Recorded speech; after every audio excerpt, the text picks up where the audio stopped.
Rise and fly, wild ones. It's Bernadette. I'm here with your Pick a Card Daily Tarot reading for Sunday, December 20th, 2020. What is that? 20, 20, 20? Are those repeating numbers? Are those angel numbers? Yes, it is. And what have we here who has flown in for us today on the wings of love? Yes, Pegasus! Woo! Pegasus! We are going to fly high today. We are going to be angelic beings. We're going to look at all the angels that are coming in for us today. We're going to look at the constellation of Pegasus in the sky. And we are just going to know that today is just, it's all about the divinity. It is all about the sparkly and the magical and the everything just beautiful that you could ever want to bring into your life or fly toward.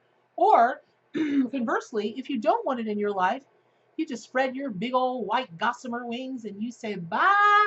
What's that word? It starts with a B. Eotches. Bye. I'll see catch you never later. So that's what we're doing today. We're going to get all angelic and Pegasus like up in here. And this is where we're going to start.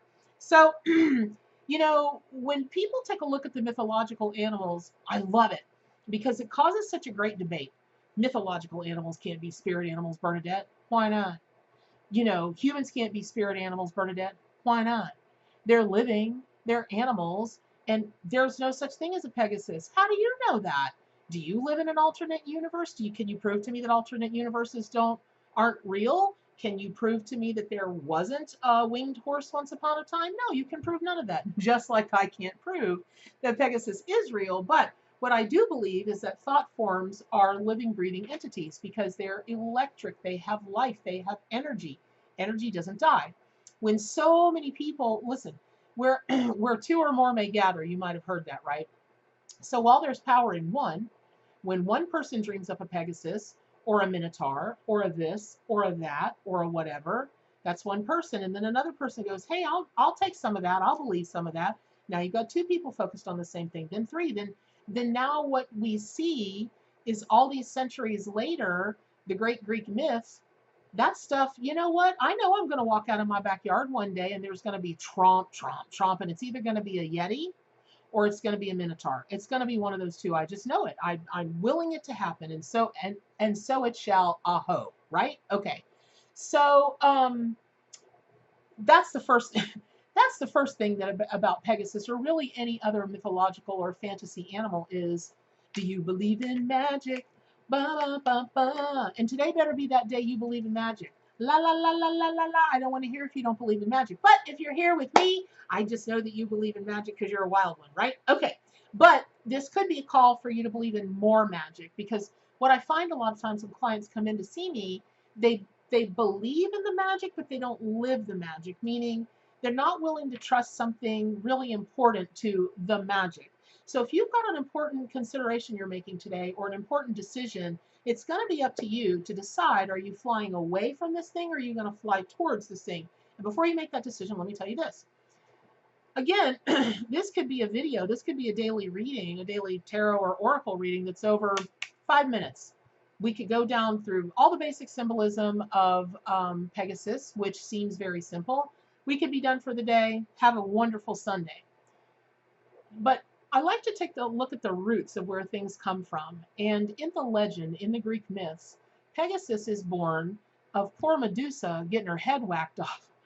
Because she got blamed for something that she did with another god, and she took the fall for it. Poor lady with the snaky hair, Medusa. Her hair is all made of snakes, and if you look at her, you turn to stone.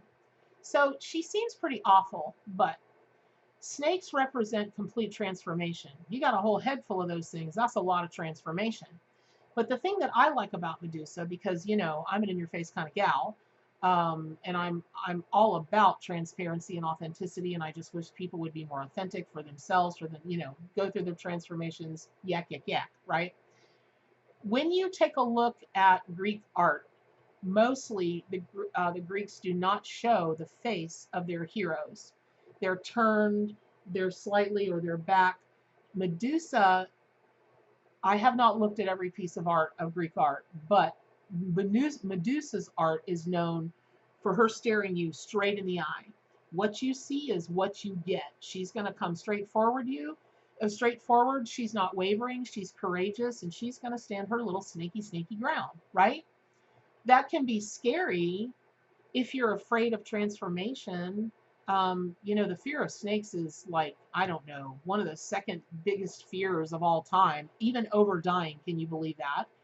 So it might seem like it's disconcerting, but remember, this divine being sprang out of this poor old gal getting her head chopped off.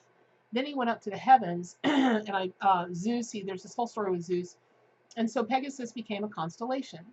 And so Pegasus started out from not a great, okay, listen, this old boy didn't have a good childhood. His mom got her head lopped off, and he started out with drama and trauma, right?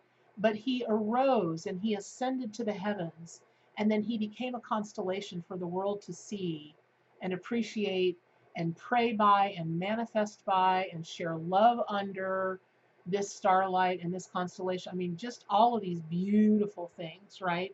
So when I see Pegasus, yes, listen, I'm all in my little white angelic, earrings, doing my fluttery thing, and I've got my blue on for the heavens and my white on, and I just feel magical. But I honor Pegasus so much because he comes from a place that, and a couple of parents that were at war, and a whole nother, Apollo got all ticked off at Medusa and, Perseus, and, so Perseus, that's the one that Medusa, supposedly had a little tryst with. And in Apollo's little, not theater, not the y'all, I'm at the Apollo Theater in New York.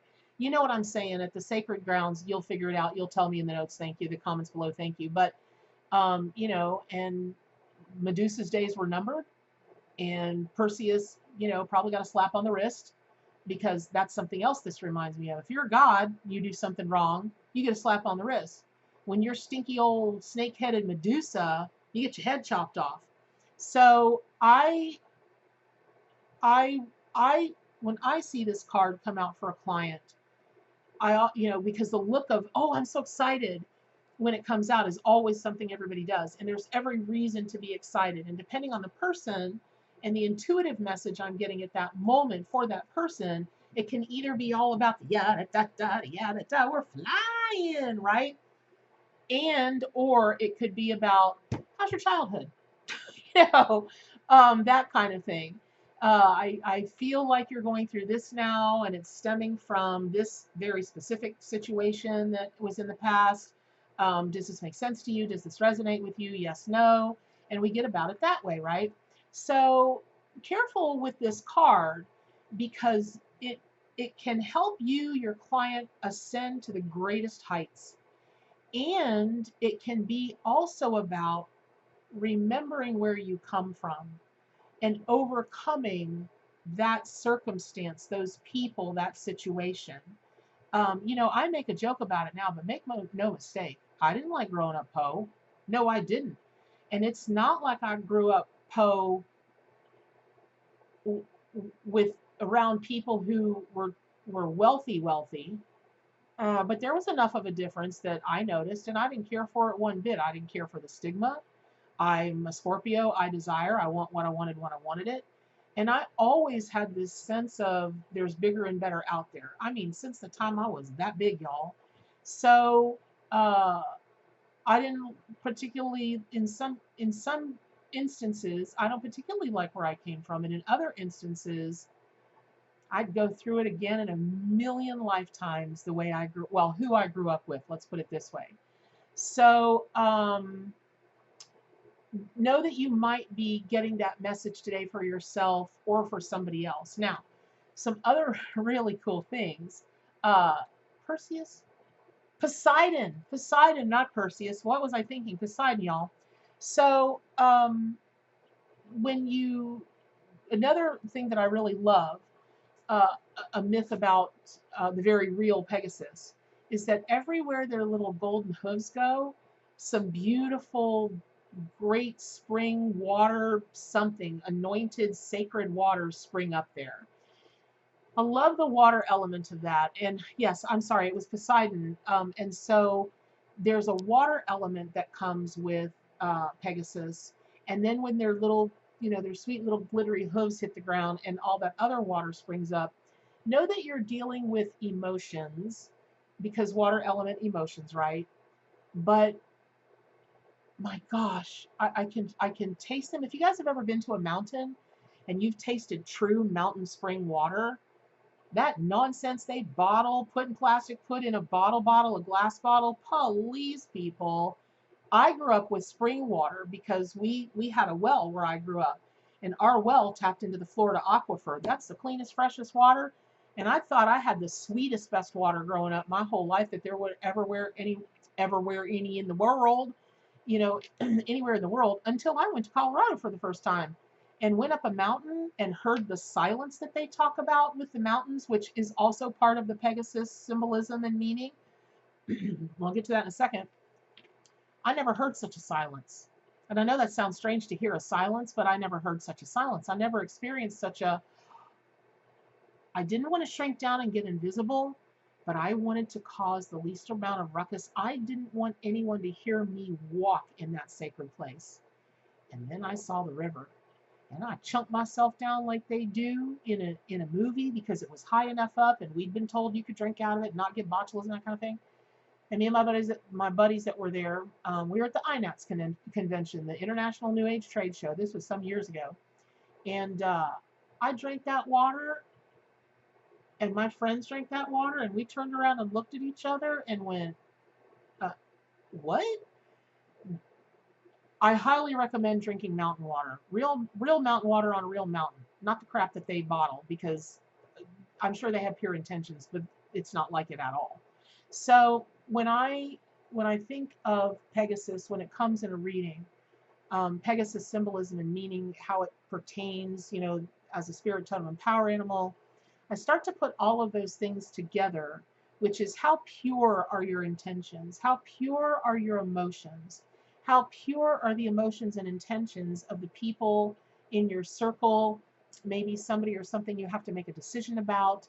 And at the end of the day, regardless of what their intentions are, whether they're that divine, pure, white light, um, whatever theirs are, in this moment, yours, you suck it up and figure out what you need to do to channel that Pegasus, to channel that pure mountain spring water, that ability to come from, really messed up circumstances and fly up into the air because you're always going to keep your instrument pure. Your instrument, you, says the woman who's probably going to eat the mud out of some chocolate cake this afternoon. Um, but my intentions will be pure. I will eat that cake in the most pure fashion ever, all while thinking godly thoughts, angelic thoughts, divine thoughts, and that's a true story because chocolate makes me feel like that.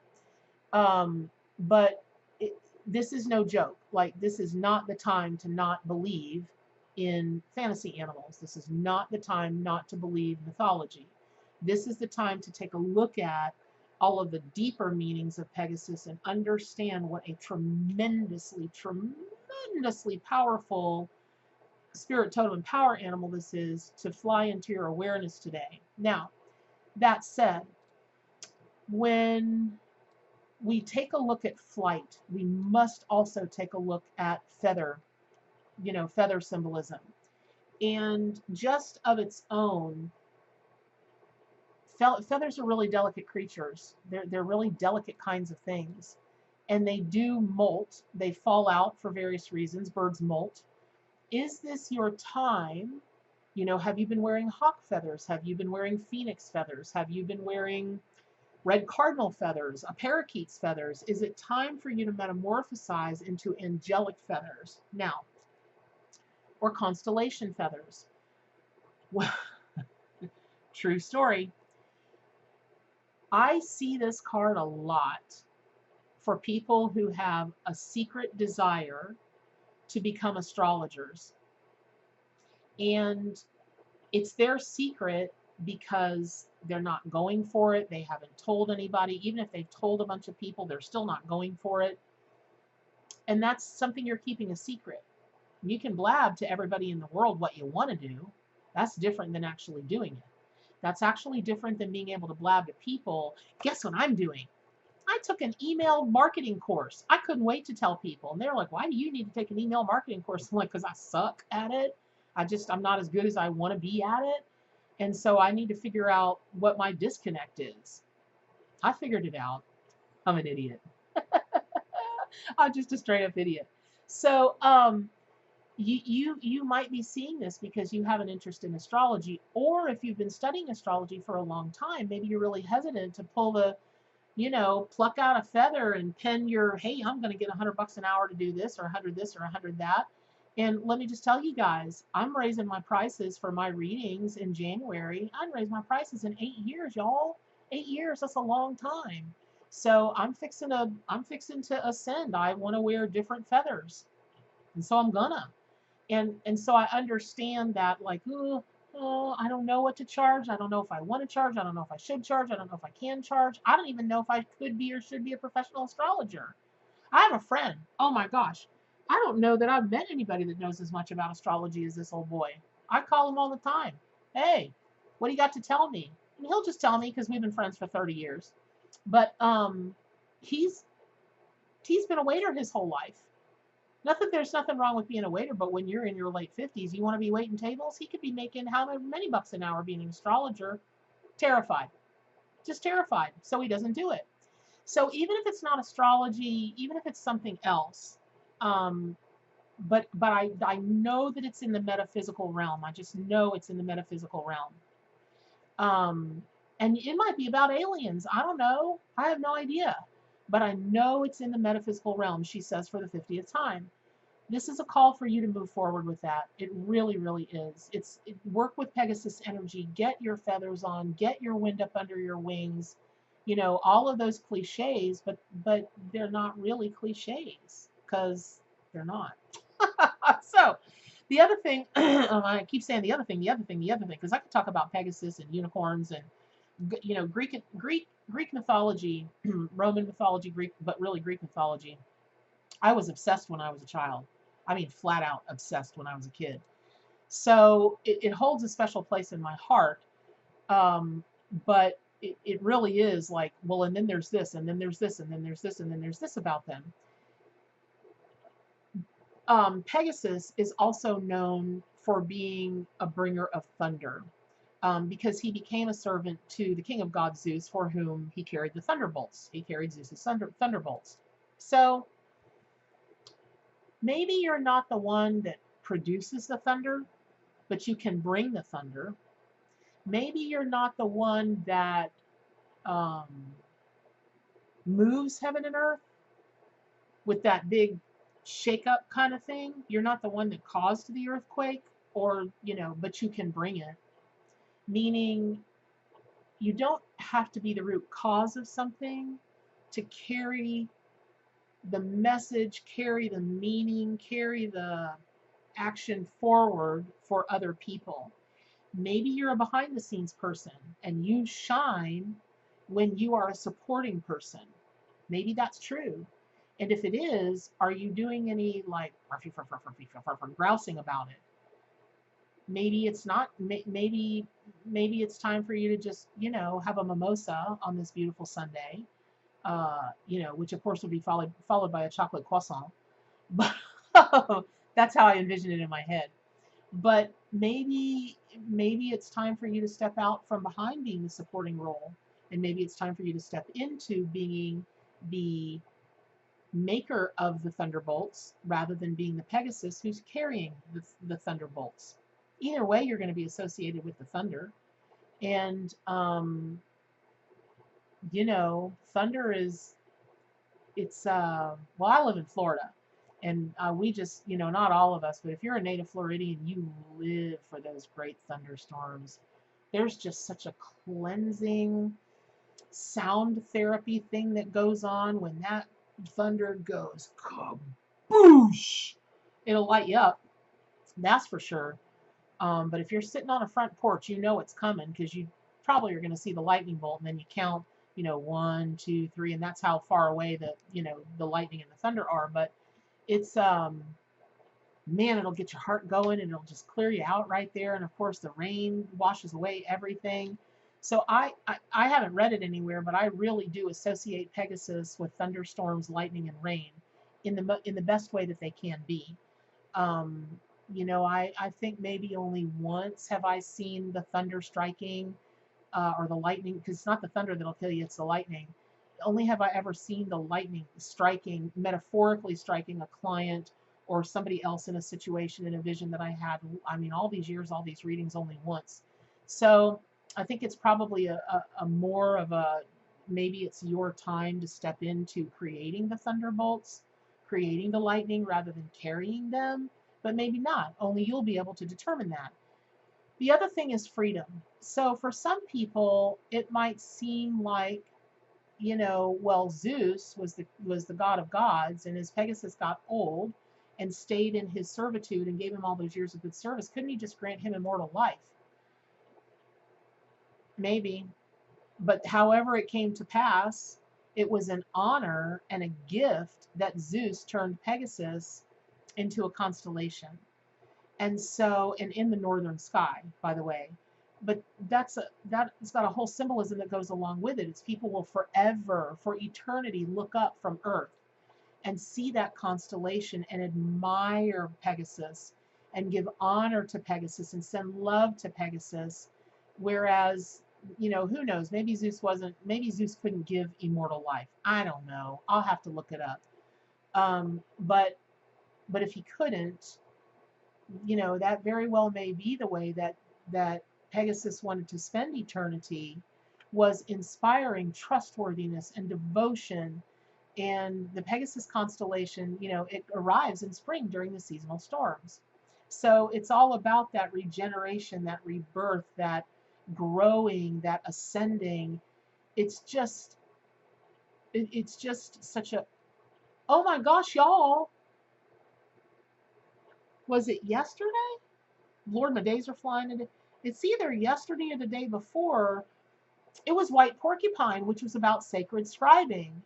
And today it's about the sacred springs that Pegasus, when he taps his or her, their little gossamer hoof, poof, these sacred springs well up.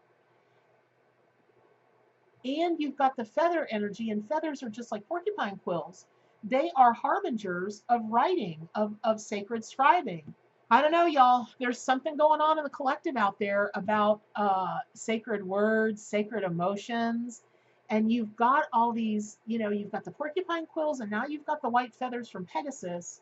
And we can't forget that Pegasus is a horse. Now you've got the horse energy behind it. It's about passion, and it's about travel, and it's about moving ahead and going and going. That's it. If there's a metaphysical something you want to start, if there's some sacred scribing or sacred voice you want to give to emotions, or you want to encourage others to do that, Pegasus is working with White Porcupine, and that's it. You guys have this wrapped up. So I hope that was helpful. I hope you have the most beautiful, magical, angelic, divine Sunday possible. And through it all, I know the most important thing that you're going to do. You're going to stay wild.